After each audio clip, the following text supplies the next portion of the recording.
สบายดีได้ป่ะทุกคนมื้อนี้ข่อยสิมาเว้าถึงเรื่องน้ำประปาอยู่บ้านห้วยหงส์บอนให้หัวหน้าน้ำประปามาบึงกวดคืนให้เด้อข่อยมาเฮ็ดค่าขายอยู่นี่นะ7 เดือน8 เดือนแล้ว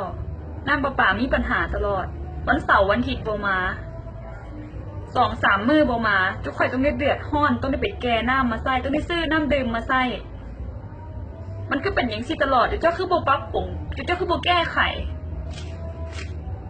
ค่าน้ำประปาบริเสียหน่อย2 เดือน600,000 ปลายค่าน้ำประปาอยู่ห้านข่อยน้ำมาพอซ้ำเหี่ยวนี่ว่าก๊อกน้ำข่อยหัวข่อยกับไปแปลงข่อยเปลี่ยนใหม่เปลี่ยนใหม่แต่น้ำบ่มาอันเป็นจังไดหัวหน้าเซิ้นแหกตามาเบิ่งนี่เด้อมากวดเบิ่งให้ขน้อยเด้อขน้อยบ่มีน้ำเขาสิล้างขี่แล้วท่านเห็นคลิปนี้แล้วนะ